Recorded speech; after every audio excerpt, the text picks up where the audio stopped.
Welcome to TOCHI Stories. Please don't forget to like, subscribe, and turn on post notification because it will mean the whole world to me.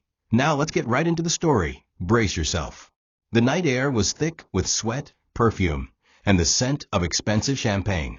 Inside the penthouse suite of a wealthy senator's son, Lagos's elite danced under crystal chandeliers, their laughter echoing through the night like secrets daring to be heard. Damien Okoy leaned against the marble bar, swirling his third glass of whiskey, eyes darting lazily over the crowd. He wasn't the host tonight, just a guest of influence, name, and danger. His reputation preceded him. The billionaire's wild air with a smile sharp enough to slit throats and money loud enough to bury consequences. No one questioned why he was here. His name was the price of silence. Across the room, a young woman in a silver gown brushed past him. Her smile held no fear. Her mistake. She knew him from an earlier scandal and wasn't afraid to say so. She whispered something beneath the pounding music. His eyes narrowed. They slipped into the hallway, unnoticed by most. 10 minutes later, she was found face down in the marble bathroom, her neck at an unnatural angle, her dress soaked with the red truth. Damien was gone. A few guests claimed to have seen a man flee, but no one got a clear look. And the surveillance cameras? Disabled for privacy. Outside the building, headlights cut through the dark like truth trying to surface. Damien's driver opened the car door without a word. The young heir climbed in, his hands trembling just beneath his designer cuffs. He lit a cigarette, exhaled slowly, and looked at himself in the rearview mirror. No blood. No bruise. No proof.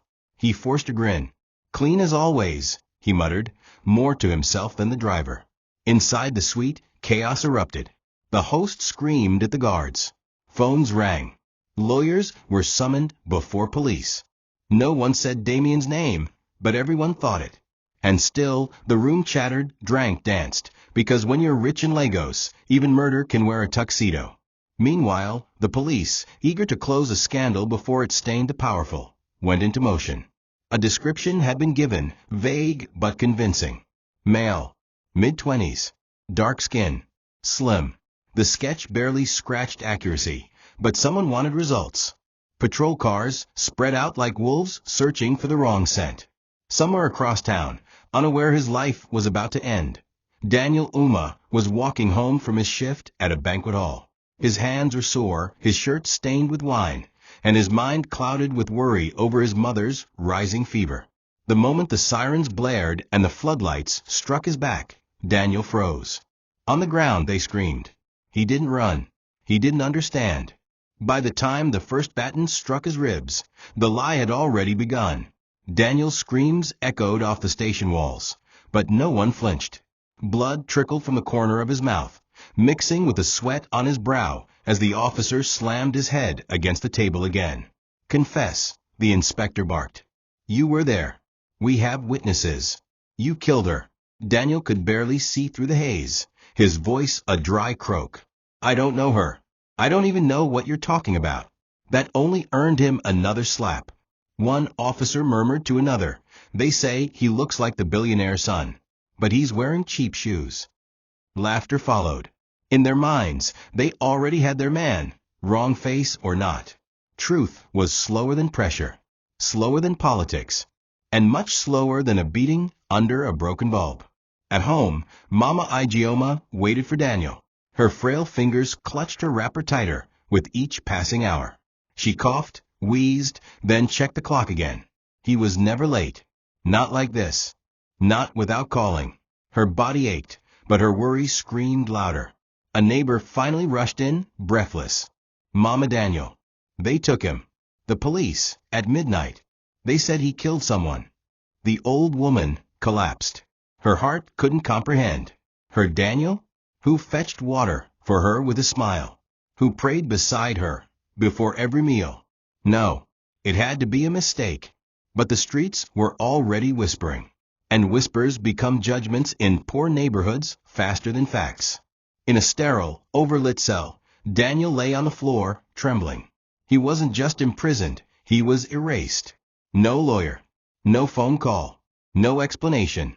When he tried to ask why, A boot answered first. A paper was shoved in front of him the next morning. Sign. He blinked. What is it? Confession, the officer said. Daniel hesitated. But I didn't. Another punch silenced him. Eventually, the pen dropped from his bloody fingers onto the form. His signature was a crooked stain on a lie that would change everything. Outside, the world moved on. Headlines didn't name him yet, but his mugshot had already entered the evidence chain. His name was Daniel Uma. But soon, they'd start calling him something else. Murderer. Martha Okoye was awakened by chaos. Her husband on the phone, pacing like a lion with a bleeding paw. What do you mean a murder? Whose party? Who saw him? Chief Emeka's voice echoed through the mansion. Damien, still silent, sat in the corner of the parlor, face blank, eyes sunken. Martha rushed in. What's happening? Emeka didn't answer. He ended the call and turned to his wife. There was a murder at Senator Okon's son's party. Someone said Damien was there. Someone said the suspect looks like him. Martha's heart nearly stopped. She turned to her son. Were you involved? Damien's lips barely moved. I don't remember. I was drunk. I left before anything happened. That was enough for her. She didn't need more. She was a mother, and in that moment, she believed protecting him mattered more than truth. She made the call herself. Shut it down. No names. If someone's been arrested, make sure the case doesn't move forward. Delay the press. Tell them it's a case of mistaken identity. She believed she was shielding her child from scandal, from destruction. She never once asked who the arrested man was. She didn't care. All she knew was that someone had been picked up, and her son wouldn't survive prison. She called in favors, pulled strings. A commissioner promised her the matter would be buried. She didn't ask for photos. Didn't ask for names. To Martha, it was just a stranger. Some poor fool unlucky enough to look like her son. That same day, her personal assistant showed her a blurred article. They got someone. Looks nothing like Damien, ma'am. Don't worry. She nodded without reading. Relief washed over her. She did what any mother would do, she told herself. That night, she stood in Damien's room as he lay on the bed, staring at the ceiling. It's handled, she whispered, brushing his forehead. No one will know. But as she left the room, something inside her flickered. An ache in her chest. She didn't know it yet, but she hadn't protected Damien from a stranger. She had buried her other son alive. Daniel had never known luxury, but he'd also never known hell, until prison. The walls weren't just gray, they were indifferent. He lay curled on a cold cement floor, his shirt torn and soiled, his face bruised beyond recognition. His ribs ached from repeated beatings, but what hurt more was the silence. No one came. No voice called his name. The system had swallowed him like a snake devouring a mouse. Silent, swift, final. When he asked for a lawyer, they laughed. When he mentioned his sick mother, they slapped him. Every question was met with pain. Why am I here? What did I do? Who is this girl you said I killed? His words floated in a place where truth held no currency. The other inmates watched him with a mix of curiosity and boredom. New meat. Another scapegoat. One even said, "You look like one big man I see for TV. You sure say dem no mixin' up?" Daniel tried to smile. His lips split open. The nights were the worst. Rats scurried across the floor like messengers of forgotten justice. His stomach churned with hunger. He began to hallucinate. In his dreams, he saw Mama Igioma calling out to him, her hands outstretched. He would run to her, only for prison bars to slam shut between them. He'd wake up screaming, soaked in sweat and shame. He longed for the sound of her weak, wheezy voice telling him to eat, to rest. The memory of her tucking her wrapper tighter, while coughing softly, kept him sane. He knew she would be searching for him. But what could she do? She could barely walk without wheezing, and they had no savings. Just her petty trade and his waiter job. She had given her all to raise him, and now he had disappeared into a system built to never return people like him. He thought of death, not as an escape, but as a completion. At least it would end the screaming in his head.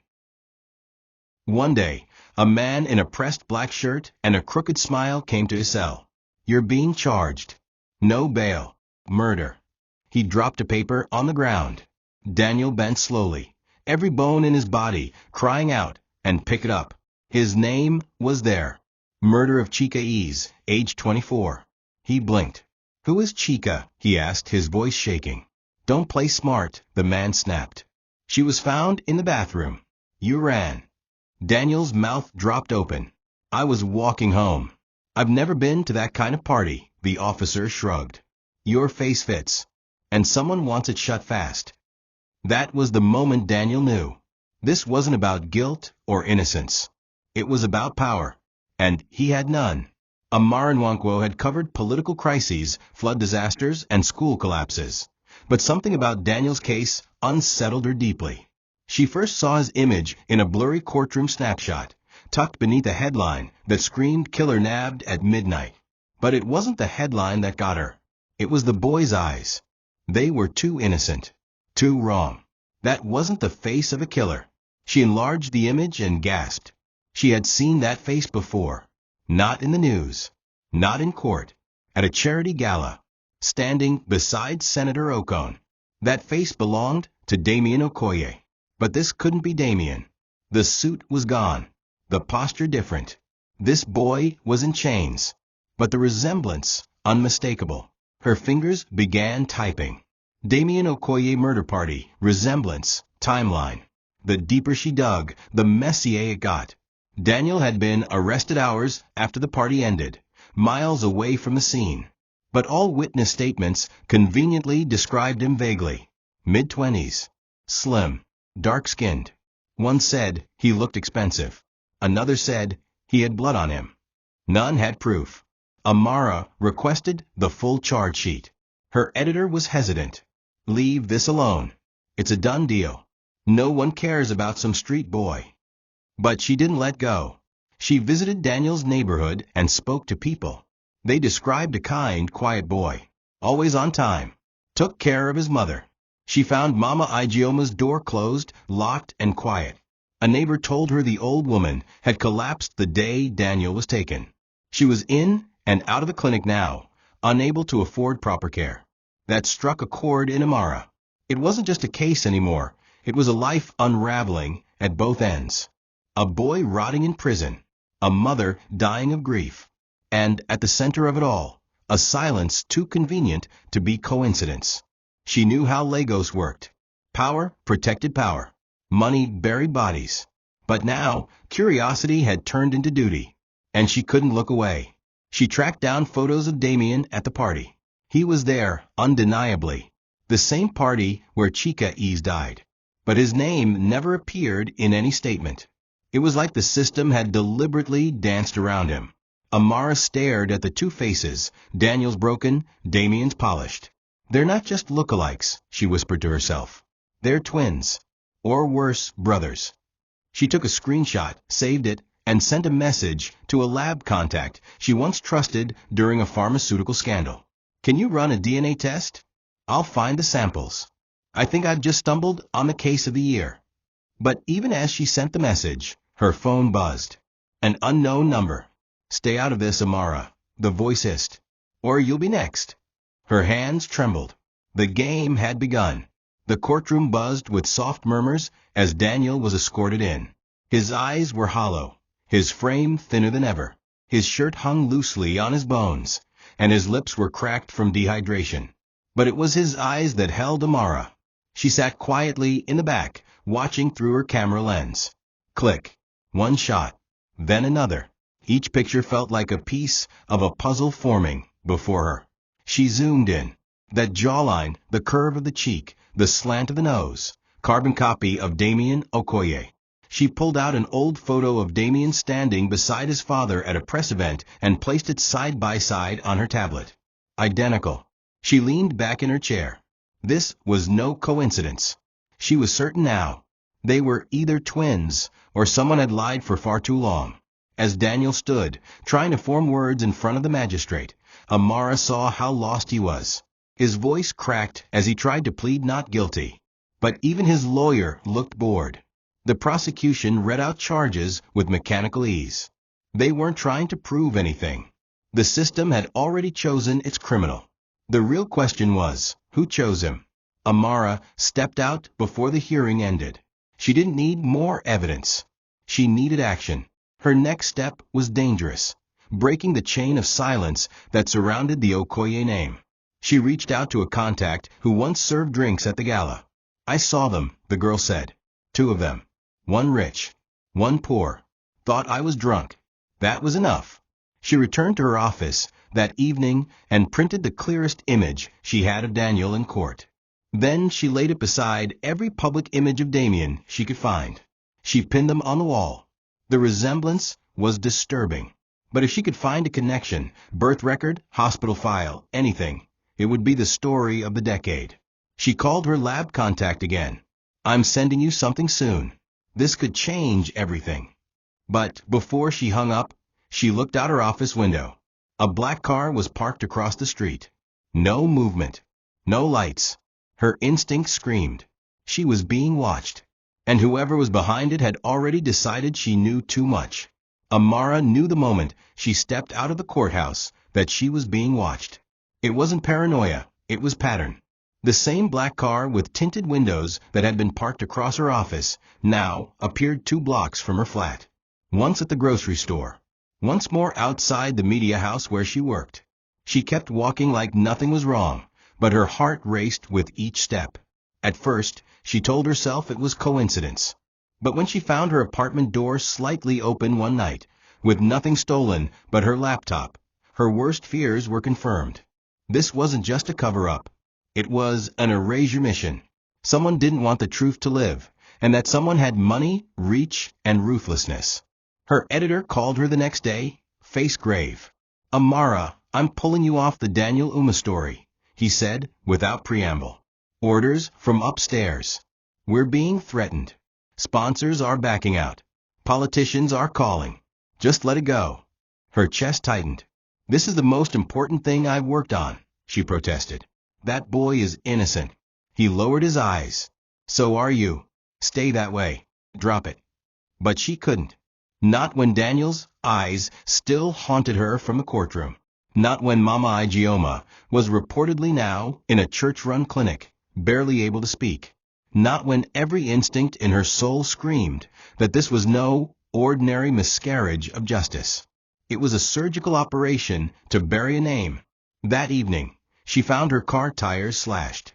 A man across the street watched with folded arms, then disappeared. Her neighbor whispered to her later that night, 2 men were asking around for you. Said they were journalists. They weren't. Amara sat on her balcony, heart pounding, phone clenched tightly. She stared at the stars, but felt the suffocating grip of shadow. She opened a blank document on her backup device and typed the words, if anything happens to me, publish this. She began compiling everything, images, transcripts, voice notes from interviews, even the hospital entry from the night of Chica's death. Everything she could find. A digital will of resistance. In the quiet of the night, she took a long look at herself in the mirror. Her face was tired, her eyes heavy, her hands shook slightly. But her resolve? Unbreakable. If I let this go, she whispered to her reflection, then I'm no better than them. She reached out to a former friend in the police force, Detective Ifani, one of the few who still believed in something more than a bribe. They hadn't spoken in years, but she knew he had a soft spot for justice. I need a favor, she said when he picked up. It could cost both of us everything. There was silence. Then a sigh. Tell me where to meet you. That was all she needed. In a city built on silence, Amara had decided to scream. Chief Emeka Okoye stood at the head of his expansive dining table, swirling a glass of red wine he barely tasted. Across from him, Damien sat silent, his fingers tapping nervously on the polished mahogany. Emeka was furious, not because a woman had died at a party his son attended, but because the whispers were growing louder. Reporters were sniffing, and one particularly stubborn journalist had apparently found her way into the courtroom. He slammed the glass down, suddenly. Why is this story not dead? He barked. I paid them off. I sent the money. I made the calls. Yet it's still breathing. Damien lifted his eyes slowly. I didn't say anything. Emeka narrowed his gaze. You didn't need to. The problem is not what you said. It's what you did. Damien opened his mouth, but closed it again. For the first time, Emeka noticed something in his son's eyes. Fear. Not guilt. Not regret. Fear of being caught. Emeka didn't know the full story, but his instinct screamed that his son was deeper in this than anyone admitted. Meanwhile, Martha sat quietly by the window, her thoughts drowning in regret. She hadn't dared tell Emeka the truth, not about the past, not about Daniel, not about the boy she once abandoned to survive. When she first heard that a suspect had been arrested, she had assumed it was just a poor fool who looked like Damien. She never saw his face. She never asked. All she cared about was shielding her golden child. Now, her guilt grew with each passing hour. There was something about the way Damien avoided eye contact. Something about the way the media stories tiptoed around the truth. Her hands trembled as she stared at an article on her phone.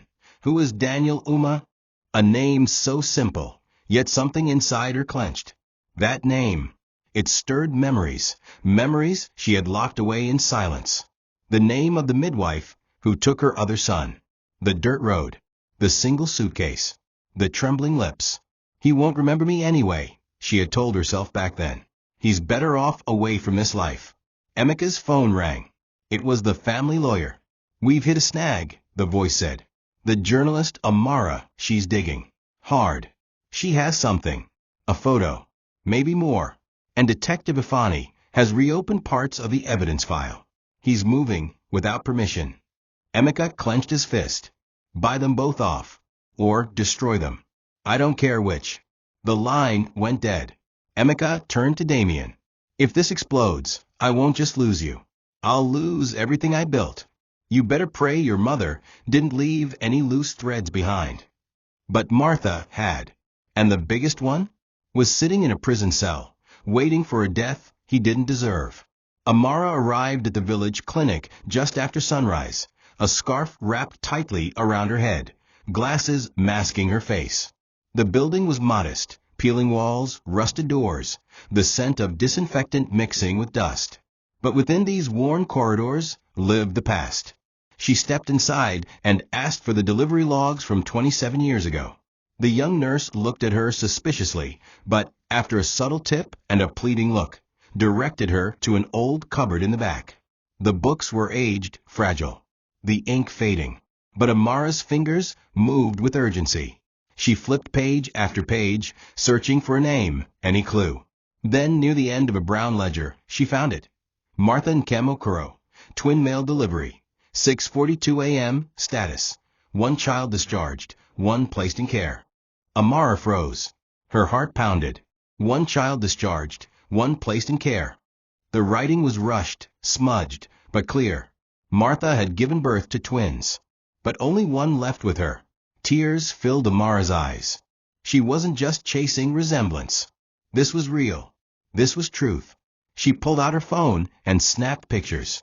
This was the missing link, proof that Daniel and Damien weren't just lookalikes. They were brothers. But why would a mother give up her child and never speak of it? Why protect one while burying the other in silence? She asked around the village for the midwife on record, Mama Neka. She had passed on, but her daughter, Nkairu, still lived nearby. Amara found her in a weathered compound behind the clinic. The old woman, now in her 60s, remembered. Yes, she said slowly, I remember Martha. Beautiful girl. Looked broken. Gave birth alone. Had no husband. She cried when she gave me one of the twins. Said she couldn't afford both. Begged me not to say a word. I think the one she gave away, his name was Daniel. That's what I called him until the social workers came. Amara left the village with her voice notes, the photos, and a heart heavy with fury. She now had enough to shake the Okoy dynasty. But she also knew what this meant. They would come for her. They would try to erase her like they tried to erase Daniel.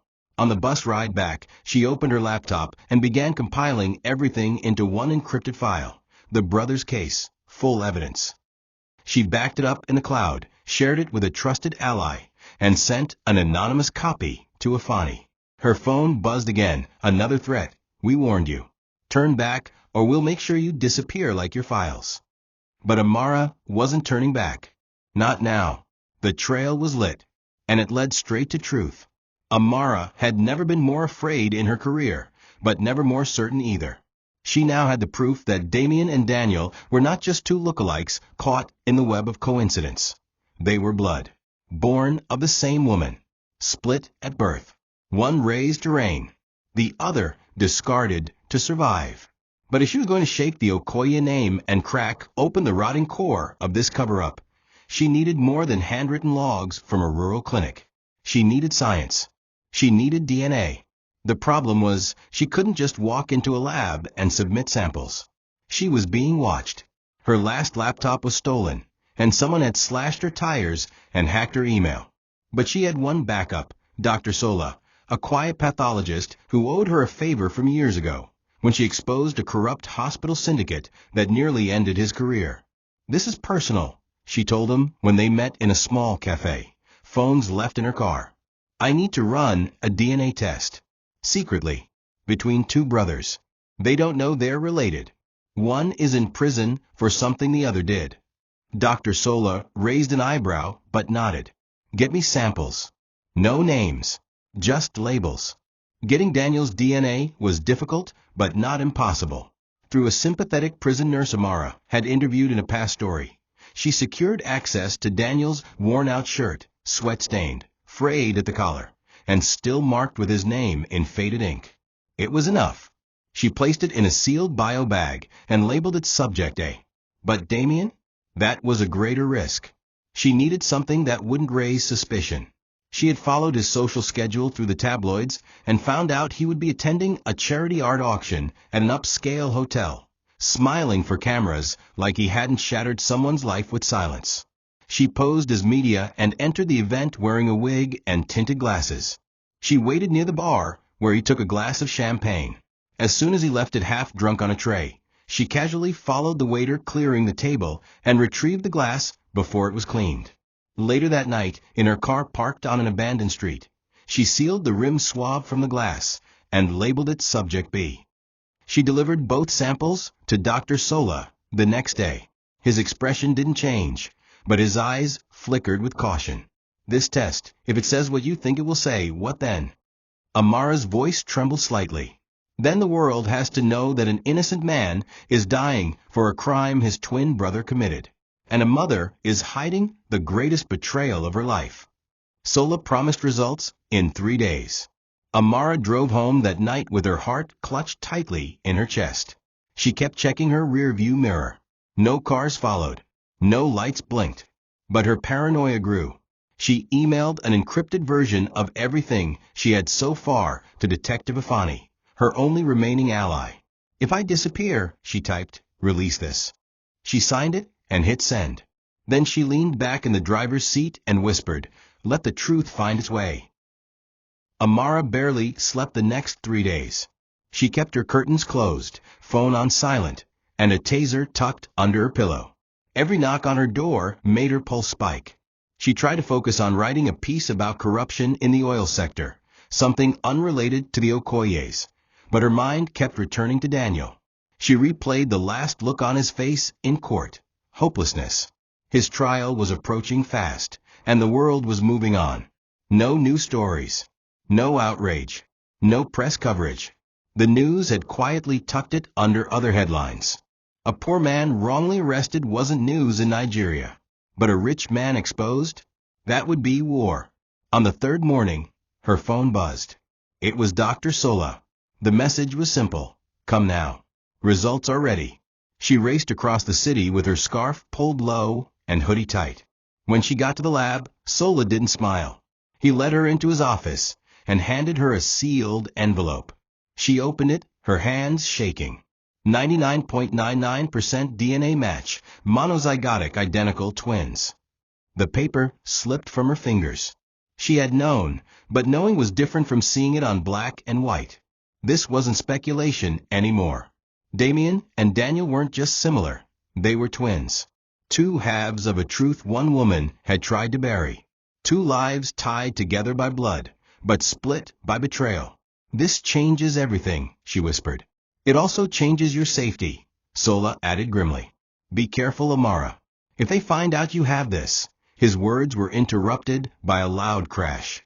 The lab door flew open. Men in suits stormed in. Lagos police.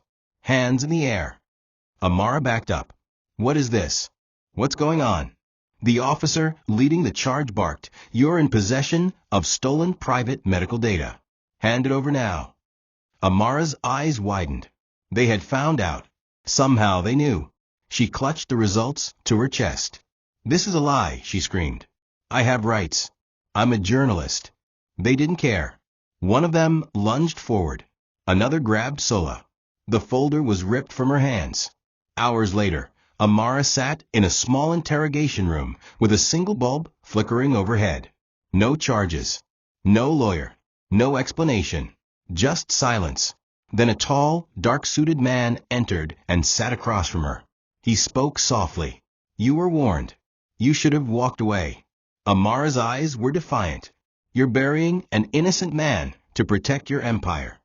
The man leaned closer. He's nothing. He was never meant to survive. Let this die, or you will. He left. She was released that night with no files, no phone, no voice recorder. But he had made one mistake. Amara had backed up everything to the cloud. As soon as she reached home, bruised but burning with resolve, she sent the DNA result to Ifani. She added one line, It's confirmed. He's his brother. We have to stop the sentencing. Detective Ifani had seen corruption eat through the bones of the justice system like acid. But when he read Amara's message and opened the DNA report, his hands trembled. He sat in his office long after sunset, staring at the screen. Identical twins. One in prison, the other walking free. And no one cared. Not the courts. Not the press. Not even the parents. When he pulled Daniel's original case file from the archives, he saw the fingerprints of influence all over it. Witness statements edited. Surveillance camera files marked damaged. A confession coerced and signed without legal counsel. It was surgical. Intentional. He knew whose hands had been in it. People above his pay grade, above the law. But for once, he didn't care. His conscience screamed louder than his fear. He opened a fresh case folder and wrote on it, Reopened, Uma Daniel. He didn't file it. He didn't dare. Instead, he drove straight to the prison without telling anyone. He used an old badge to get in, pretending to deliver a transfer order. When he entered the cell, Daniel looked up weakly, barely able to sit. My name is Ifani, the detective said. I came because someone believes you. So do I. Daniel's eyes flooded. I didn't kill anyone. I swear. I was going home. I don't even know that girl. Ifani nodded. I know. And I believe you have a brother. A twin. His name is Damien. Daniel's lips parted. Twin? What are you saying? The detective sat down slowly. You were born with a brother. Your mother gave you up when you were born. She kept the other. She married rich. His name is Damien Okoy. He was at that party the night Chika Ease died. He's the one who should be here, not you. The words sank into Daniel like blades, twisting, cutting, shocking. Tears streamed down his face. All his life, he thought he was just a nobody. But now, he realized he had a brother. A life stolen from him. A chance ripped away, before he even knew it existed. Ifani placed a hand on his shoulder. We're going to fix this. But I need your help to stay alive. Don't say anything yet. The court date is close. Let them keep thinking you're broken. Meanwhile, we'll bring the truth to the surface. That night, Ifani visited Mama Igioma in the clinic. She was barely responsive. He knelt beside her and whispered, Your son is innocent. I will not let him die for someone else's sin. Her fingers trembled weakly, as if to say thank you. And for the first time in a long time, the detective felt purpose again. Martha sat in her walk-in closet, surrounded by luxury, shoes lined like soldiers, gowns untouched in their plastic guards, perfumes sealed in pristine boxes. Yet none of it brought her peace. Her palms trembled as she held the unmarked envelope that had been slipped under her bedroom door. Inside were two photos, side by side. One of Damien, her son. the other of a boy in prison clothing, handcuffed, head bowed, but unmistakable in resemblance. It was like seeing Damien's shadow wearing pain. Her throat dried as she flipped the photo over. A note scribbled in pen read, "Which of your sons did you save?" Her stomach twisted violently. She clutched the chair's edge for balance. The walls seemed to move in on her. It wasn't possible. She hadn't looked at the accused man's face. She had never asked. But now that she had, there was no denying it. Daniel looked exactly like Damien. Not similar. Not coincidental. Identical. Memories she'd locked in emotional cement burst open. That damp village clinic. The smell of blood. The exhausted midwife. The tiny cries of 2 infants. One in each arm. Her own mother had been buried just a week before. Her baby's father, a man she dared not name, had disappeared. She had no job, no money, no family left. She remembered standing outside in the rain, holding both sons and whispering, "God, forgive me." She had given the weaker twin, Daniel, to the midwife. She had told herself she'd come back for him one day, but she never did. When Chief Emeka offered her a chance at a new life, she seized it. She erased Daniel like an inconvenient bruise, promising herself she would never think of it again. But here it was, decades later, her buried sin, crawling out of prison chains to confront her. She dropped to her knees, weeping. Not from guilt alone, but from terror. If the world knew what she had done, abandoning a child, lying to her husband, framing that same son to protect another, everything would collapse. The Okoye name, her marriage, her position in society. She would be a pariah, a monster, a woman who saved one son by sacrificing the other. She tried to stand, but her legs failed her. She crawled to the bathroom and vomited violently. Then, gripping the edge of a sink, she stared into the mirror and saw someone she didn't recognize. Her skin was the same. Her jewelry still glittered, but her soul had cracked. "What have I done?" she whispered. No answer came. Just her reflection, broken and bleeding inside. That night, as Damien partied and Chief Emeka barked orders to silence journalists, Martha cried herself to sleep, holding the photograph of the 2 brothers, one spoiled, one condemned.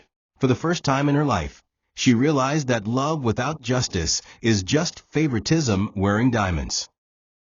Morning sunlight streamed through the mansion's windows, but it didn't bring warmth. Martha sat on the edge of the bed, her face pale, hands cold, eyes void of their usual gloss. Chief Emeka walked in mid-call, his voice loud with anger. "What do you mean the lab files were recovered? What do you mean she sent backups?" He cut the call and threw his phone onto the table. "This Amara girl is becoming a plague. We should have crushed her the first time." Martha didn't respond. He noticed her silence and scowled. "Why are you sitting like that? You look like death." She raised her head slowly.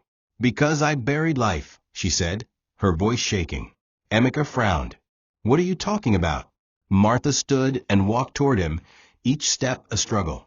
"I have to tell you something, and once I do, you may never look at me the same way again."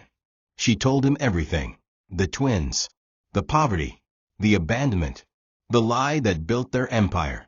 As the words spilled out, Emeka's expression shifted from disbelief to rage. "You gave up my son?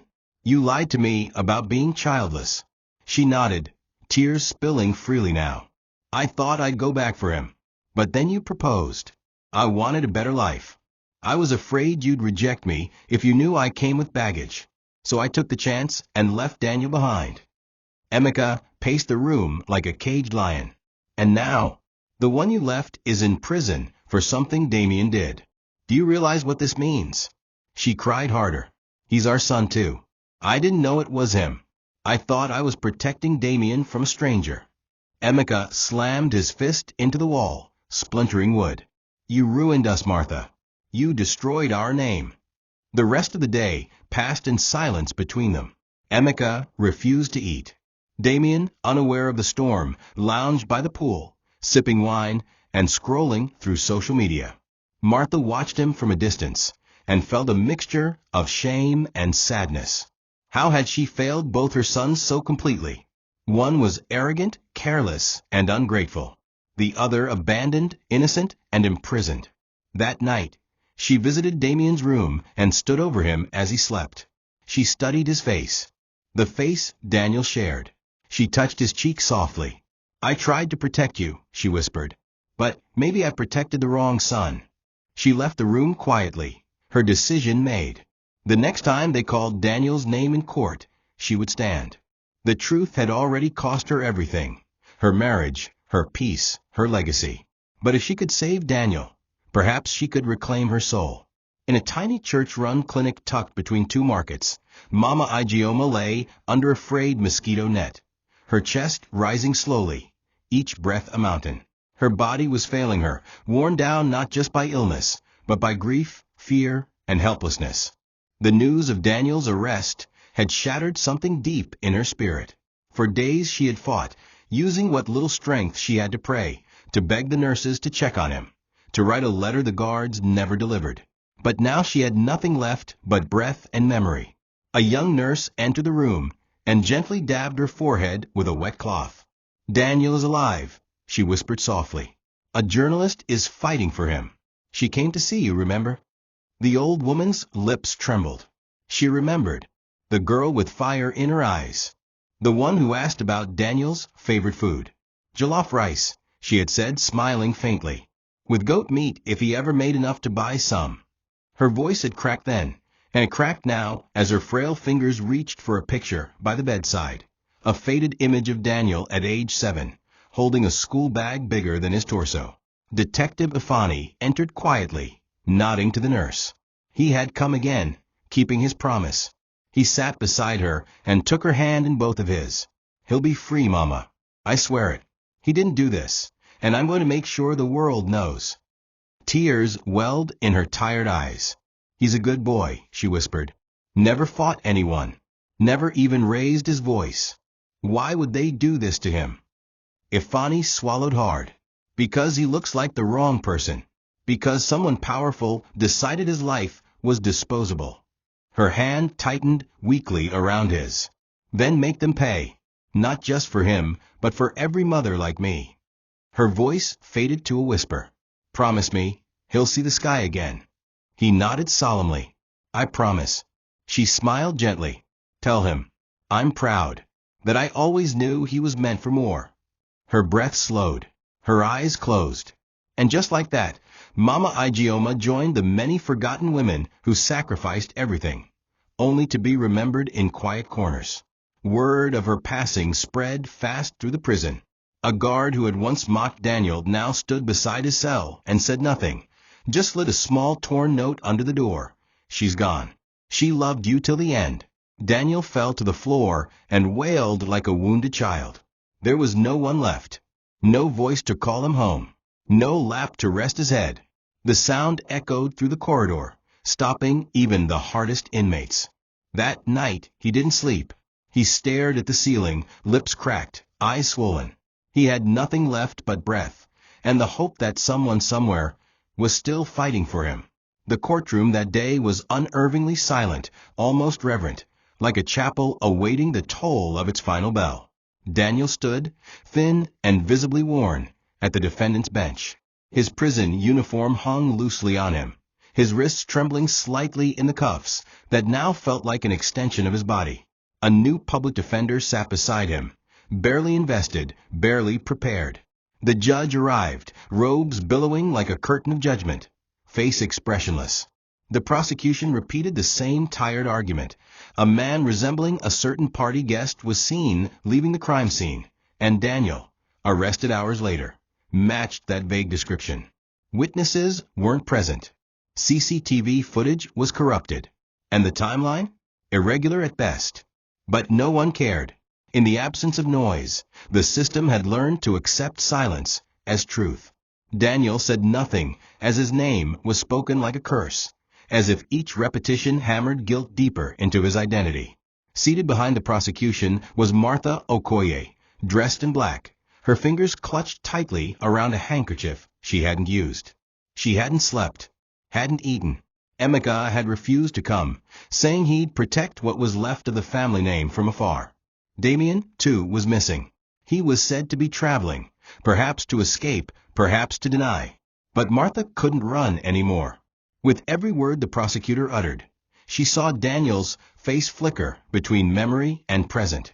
That nose, that jawline, that slumped posture when anxious, Damien had it too. It was like watching two children trapped in one fate, knowing she had pushed one into light and the other into darkness. The judge leaned forward now, preparing to deliver the final blow. The court, after reviewing the submitted evidence and testimonies, finds the defendant, Daniel Uma, guilty of murder in the first degree. Sentencing is to follow. Wait. Her voice cut through the room like lightning. All eyes turned. The judge paused mid-sentence. Martha stood shakily, eyes wet with guilt, voice cracking. Please? I have something to say. He's not who you think he is. He's not just innocent, he's my son. My son too. A collective gasp swept the courtroom. The silence shattered. Reporters dropped their pens, lawyers gawked.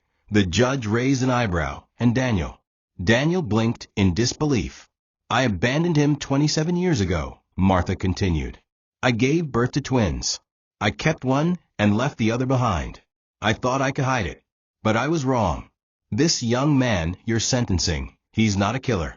He's the forgotten half of my family.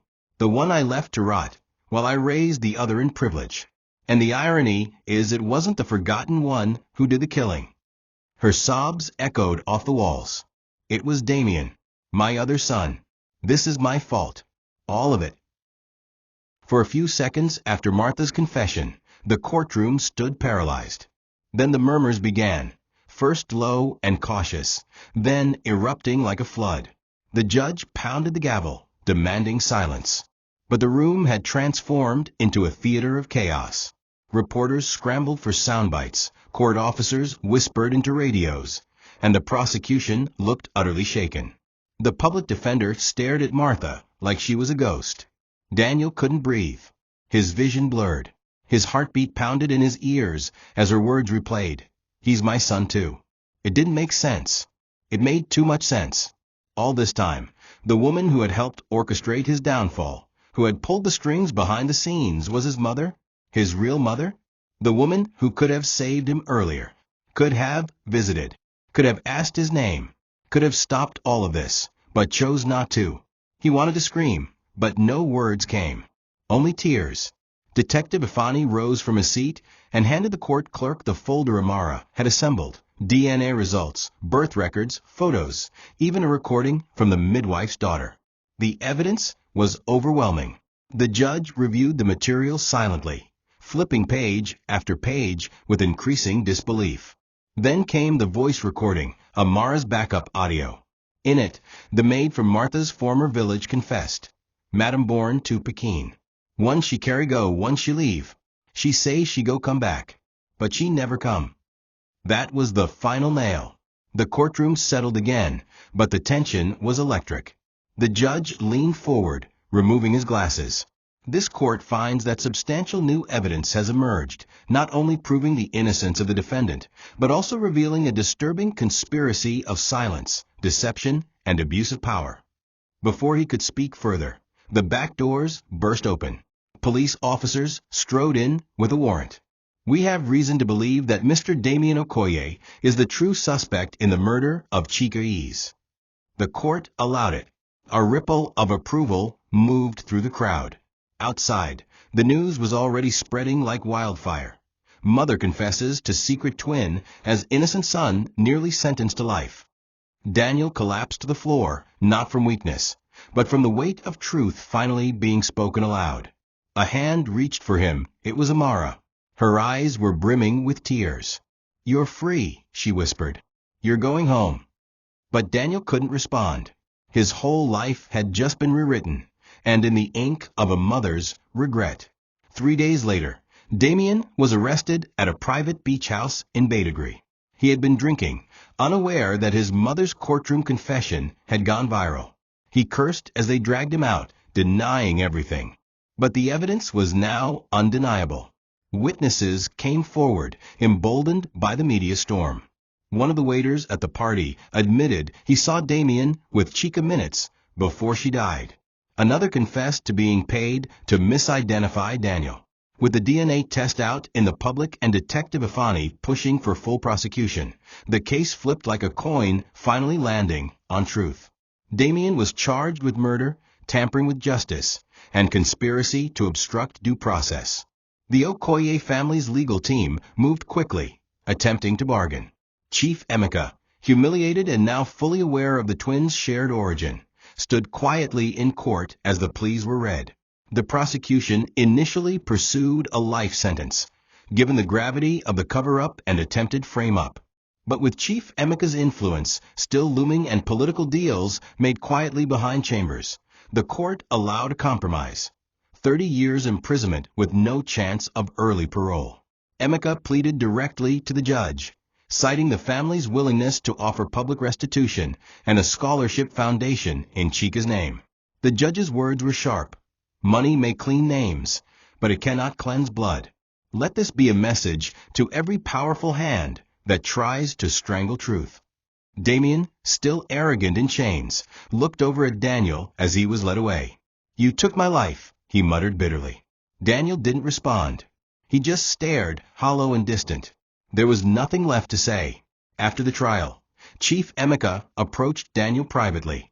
His face was older, softer, almost apologetic. "You're my son," he said quietly. "And I failed you." He offered financial support, housing, and anything Daniel needed. But Daniel simply shook his head. "I didn't grow up needing your money, and I don't need it now. All I ever wanted was to not be forgotten." Emeka nodded, leaving a sealed envelope on the bench. Inside was a check and a letter from Martha. A final apology. A confession of shame and hope. Daniel kept the letter. Not for forgiveness, but for memory. The money he used to pay for Mama Igioma's burial and donate to an orphanage. In the end, all he wanted was peace. Not revenge. Not wealth. Just air he could breathe without fear. Just a sky he could look up at and know he had survived. Daniel stood outside the gates of the Okoye mansion, staring at the towering structure that could have been his home, but never was. He watched the neatly trimmed hedges, the glistening marble statues, the guards who now knew his name. He had been invited in by Chief Emeka after the trial, given full permission to enter, offered his rightful place. But still he stood outside, unwilling to cross the boundary. He thought about all the nights he'd shivered on a wooden bed in a leaking roof. All the times Mama Igioma had coughed beside him, whispering prayers instead of promises. This mansion, with its chandeliers and wine cellars, was not his history. It was someone else's inheritance built on a lie. Emeka walked down the driveway to meet him, flanked by silence. He extended his hand. "You're welcome here, son. I know it will take time, but you are family." Daniel didn't shake his hand. He only nodded slowly and replied, "Family starts with truth. And we only just found that." Later that evening, Daniel sat in the tiny apartment he'd rented near the clinic where Mama Igioma had taken her last breath. The walls were cracked, the kitchen small, but the peace was tangible. He set up a framed photo of her beside a candle and placed the letter from Martha beside it. In the envelope was not only the apology, but also a written confession that she planned to send to the court archives, officially acknowledging her abandonment and Daniel's paternity. It wasn't redemption, but it was something. He looked around at his modest space: one table, one mattress, a bookshelf filled with second-hand novels. And yet, he felt more at home here than he ever would inside the Okoye mansion. He began volunteering at a local shelter, working with wrongfully accused inmates and mentoring abandoned teenagers. His wounds had not disappeared, but he had chosen to use them as bridges, not walls. The pain had built a man. The man had chosen purpose. One quiet afternoon, Amara visited. She brought jollof rice, his favorite, and a book of her published articles.